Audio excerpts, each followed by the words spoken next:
I hope you are keeping good. So, dear students, now I'm going to take the class, the labor legislation in that unit third. So we are most of the concept. So we covered in offline classes. So now I am on to the one more class, that is Weekly Holidays Act 1942. Weekly Holidays Act 1942. So what it includes, so which are the content we can see in this Weekly Holidays Act. So an act to provide for the grant of weekly holidays to person employed in shop, restaurant and theatre, and where it is expedient expedient to provide for the grant of weekly holidays to person employed in shop, restaurant and theatre. So it is hereby enacted as follows. So weekly holidays, so why we are going to give the weekly holidays to the employees, so our employers, why we need? So actually it is a mentally requirement of each and every employees. Okay, so weekly holidays makes the employees so thinking like a thinking way, they feel cool in their working environment. So that's why the every sector we can see the weekly holidays to the employees.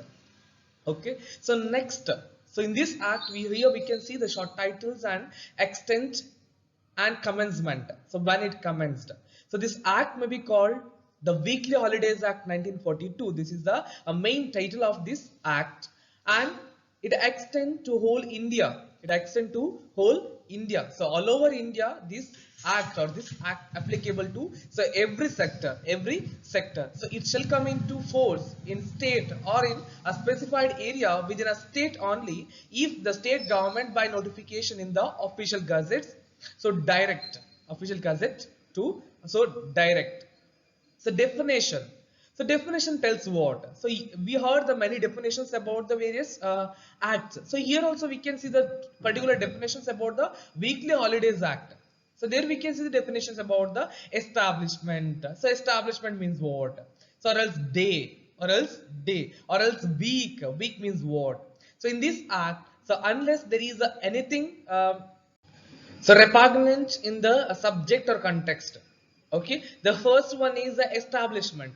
So establishment means a shop. Clear? Establishment means a shop and restaurant or theater. Okay, so next second one is a day. Day means a period of 24 hours. So beginning at a midnight. So day means what? So day means a period of 24 hours. So period of 24 hours, beginning at a midnight. So now next, what is the week? So week means what? Or weekly means what? So weekly means a period of 7 days, beginning at the midnight on Saturday. Midnight on a Saturday. So that is a weekly. Okay, that is the definition about the week or week. Okay, so weekly holidays in shop, restaurant, and theater. So it means so every person employed otherwise than in a confidential capacity or in a position of management in any shop, restaurant or theater, so shall be allowed in each week a holiday of one whole day. So provided that so nothing in this section shall apply to any persons whose total period of employment in the week, including any day spent on the authorized leave, is less than 6 days, or the entitled to an additional holiday. A person employed in a shop who has been allowed a whole holiday on the day on so which the shop has remained closed in pursuance of section 3. So next, additional half day closing or the holiday. So additional half day closing or holiday. So the state government may be a notification in the official gazette, so required in respect of shops or any specified class of a shop that they shall be closed at such hours in the afternoon, of one weekday in every week. So in addition to the the day provided for by section 3 as may be fixed by the state government. So and in respect of theatre and restaurant or any specified class of the either or both. so that every person employed therein otherwise than in the confidential capacity or in a position of management shall be allowed in each week an additional holiday of 1/2 day commencing at such hours in the afternoon as may be fixed by the state government. Additional holidays, even we can see every sector or else some other sector, then we can see the half day off for their shops or any institutions. Okay, so likewise, so this is set by this act. Okay, set by this act, so they must provide the holidays for the employees, or else they must take the holiday or privately or personally, so they should plan about the weekly holiday. This week we are going to give off for the employees. So I'll give a small example about our clothes shop at Jayalakshmi. There we can see the holiday they were giving to the Tuesday to every employees, that is in afternoon. Like weekly holiday Sunday they compulsory open the shop, so it has a particular objective. Okay, so there is a service oriented sector, so they're willing to give a service to the people. So during that time, so Sunday the people are free and they are moving around, so during that time they can buy the things. So that's why Sunday they were not going to close the shop, and they were not giving the holiday. So even there is some internal adjustment among the employees as well. So there is a more than 500 employees, we could not give the holiday for same day ಕೊಡ್ಲಿಕ್ಕೆ ಆಗ್ತದ, it's very difficult. Okay, so 500 ಜನರನ್ನು ಕೂಡ ನಾವು ಮನೆ ಕೆಲಸ close ಮಾಡಿದ್ರೆ, so one day it will be lost, is it not? ಹೌದಲ್ಲ? So ಅದಕ್ಕೋಸ್ಕರ ಅವ್ರು ಏನ್ ಮಾಡ್ತಾರ ಅಂತ ಹೇಳಿದ್ರೆ, so there we can see, so there is kind of shifting the holidays. So but this week Thursday, the 10 or half of 15% of employees getting the holiday, so rest of them going to take in next day or coming day. Okay, there they can plan the holidays. Okay, next,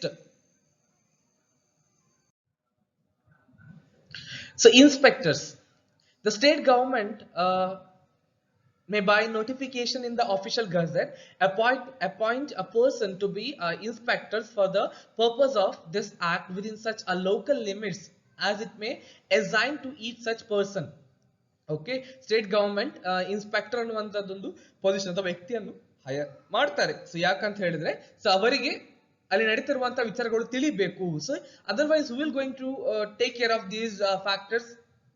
so ಯಾರಿಗೂ in charge ಕೊಡದಿದ್ರೆ ಯಾರು ನೋಡ್ಕೊಳ್ತಾರೆ? So it is very difficult, is it not?